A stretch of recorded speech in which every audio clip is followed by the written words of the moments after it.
आज की इस वीडियो में ऐसी 3 ईपीएफओ की बड़ी अपडेट के बारे में बात करेंगे जो कि 2025 में ईपीएफओ एग्जीक्यूट कर सकता है।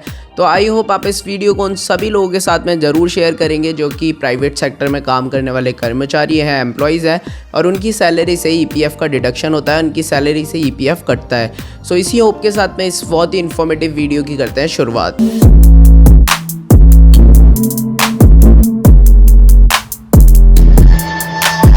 सबसे बड़ी और सबसे मेजर और इम्पॉर्टेंट अपडेट तो है एटीएम से अपना पीएफ विड्रॉल करने के बारे में। इसके ऊपर आपने पहले भी काफ़ी सारे न्यूज़लेटर्स वगैरह देख लिए होंगे, कुछ वीडियोस देख लिए होंगे। इनफैक्ट हम लोगों ने भी एक वीडियो लॉन्च किया था रिगार्डिंग दैट। तो आप अपना पीएफ 2025 में एटीएम कार्ड्स के थ्रू ही विड्रॉल कर पाएंगे। कुछ एटीएम कार्ड्स की जैसे ईपीएफओ के कार्ड्स भी आपको मिल जाएंगे, जिससे कि आप अपने बैंक्स के एटीएम में जाएंगे और अपना उस कार्ड के थ्रू पीएफ विड्रॉल कर पाएंगे। अब यहाँ पे कितनी अमाउंट की बात की जा रही है, तो आप उसमें एडवांस अमाउंट ही विड्रॉल कर पाओगे और अभी करंटली 50% अमाउंट आप विड्रॉल कर सकते हो, ऐसी बात मार्केट में की जा रही है। अब 50% एम्प्लॉय शेयर का है या फिर कंप्लीटली जो ईपीएफ शेयर होता है उसकी बात हो रही है, ये अभी तक क्लैरिटी नहीं है। अब अगर ये चीज़ लॉन्च हो जाती है तो इसमें हमारा पर्सनल टेक जो है वो ये है कि जो ईपीएफओ की स्पिरिट है, यानी कि जो ईपीएफओ का ऑब्जेक्टिव है, प्राइवेट सेक्टर में जितने भी कर्मचारी ऐसे हैं, स्पेशली जो लेबर क्लास है, ब्लू कॉलर एम्प्लॉयज़ हैं, वो अपने फ्यूचर के लिए अपना पैसा इन्वेस्ट नहीं करते, ना ही उतनी सेविंग्स करते, तो उनके ईपीएफ अकाउंट के अंदर वो अमाउंट उनके फ्यूचर सिक्योरिटी के लिए जमा होती रहती है, जिससे कि वो और उनके परिवार दोनों की ही फाइनेंशियल सिक्योरिटी होती रहती है।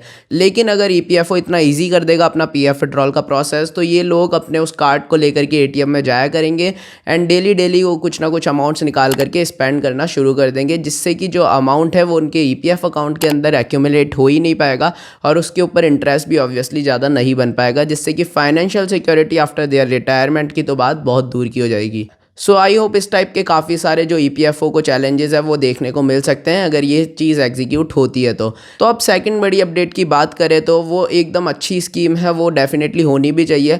तो उस स्कीम का जो ऑब्जेक्टिव है वो ये है कि जो जितने भी एम्प्लॉयज़ 15,000 से नीचे वाले हैं या फिर 15,000 की बेसिक सैलरी वाले हैं, उनका ईपीएफ कंपल्सरीली फाइल करना होता है कंपनीज़ को। तो इस लिमिट की जो अमाउंट है, इस लिमिट को इंक्रीज़ किया जाएगा 15,000 से या तो 20,000, 21,000, 25,000, कुछ भी अमाउंट इंक्रीज़ करके वो कर सकते हैं। यानी कि उसके बाद में जितने भी एम्प्लॉयज़ उस पर्टिकुलर अमाउंट के नीचे वाले बेसिक सैलरी के होंगे, उन सभी का ईपीएफ कंपल्सरीली फाइल करना होगा। और ये होना भी चाहिए बिकॉज आजकल बहुत सारे एम्प्लॉयज़ ऐसे हैं जिनकी 13,000, 14,000 अगर सैलरी होती है, तो उनका एम्प्लॉयर जो है उनको 15,000 से थोड़ी सी ज़्यादा सैलरी दे करके उनको ईपीएफ से एक्सक्लूड कर देता है, ईपीएफ उनका जमा नहीं कराता। लेकिन ऐसे लोगों को भी ज़रूरी है कि उनका ईपीएफ अकाउंट बने और उस अकाउंट के अंदर काफ़ी सारी अमाउंट जमा होती रहे उनके फ्यूचर सेफ्टी के लिए और उनकी फैमिली की सेफ्टी के लिए एज वेल। बिकॉज ईपीएफओ में सिर्फ और सिर्फ वो अमाउंट ही एक्यूमुलेट नहीं होता, इसके साथ में ईडीएलआई इंश्योरेंस वगैरह भी होता है और कुछ पेंशंस भी, इफ इन केस कोई मिसहैपनिंग के चलते एम्प्लॉय की डेथ हो जाती है तो फैमिली को पेंशंस वगैरह भी मिलती है। ये अपडेट डेफिनेटली होनी चाहिए और जो करंटली वेज लिमिट है 15,000, उसको इंक्रीज डेफिनेटली करना चाहिए। इसके अलावा थर्ड और लास्ट अपडेट की जिसकी आज की इस वीडियो में बात करने वाले हैं वो ये है कि जो पेंशन कॉन्ट्रीब्यूशन आपका होता है, यानी एम्प्लॉयज पेंशन स्कीम ईपीएफओ के अंदर जो चलती है, उसकी लिमिट भी अभी 15,000 है। यानी उसका मतलब यह है कि आपके जो पेंशन कंट्रीब्यूशन है वो मैक्सिमम 15,000 की लिमिट के ऊपर ही जाता है। अगर आप चाहो तो ईपीएफ जो होता है वो तो आप ज़्यादा सैलरी पे, हाईएस्ट सैलरी पे कर सकते हो अगर एम्प्लॉय और एम्प्लॉयर दोनों ही एग्री करते हैं तो। लेकिन उस केस में भी जो पेंशन कंट्रीब्यूशन है वो 15,000 की मैक्सिमम लिमिट पे ही जाता है। और इसी वजह से जब एम्प्लॉय रिटायरमेंट ले लेते हैं, अपना काम छोड़ देते हैं 58 ईयर्स के बाद में, उनकी जो पेंशन है जो ईपीएफओ से रिलीज़ होती है मंथली पेंशन, उसकी अमाउंट बहुत ही कम होती है। तो इस वाली मैक्सिमम वेज सीलिंग लिमिट जो 15K पे कैप की हुई है पेंशन कंट्रीब्यूशन की, इसको भी हटाने की बात की जा रही है। यानी कि जो एक्चुअल सैलरी के ऊपर ईपीएफ का कंट्रीब्यूशन होता है, उसी के ऊपर आप अपना पेंशन कंट्रीब्यूशन भी कर पाएंगे। अब जब ये पेंशन कंट्रीब्यूशन की अमाउंट इंक्रीज हो जाएगी तो ऑब्वियस सी बात है, जब आप अपना रिटायरमेंट लेंगे तो उसके बाद में जो आपकी पेंशन अमाउंट बनेगी आफ्टर रिटायरमेंट, जब आप अपनी पेंशन के लिए क्लेम करोगे तो वो अमाउंट भी मंथली बेसिस पे आपको ज़्यादा मिलेगी, जबकि अभी वो अमाउंट आपको 2,000, 3,000 इस टाइप की अमाउंट्स मिलती है, जिनसे कुछ खास फर्क नहीं पड़ता, एज यू ऑल नो।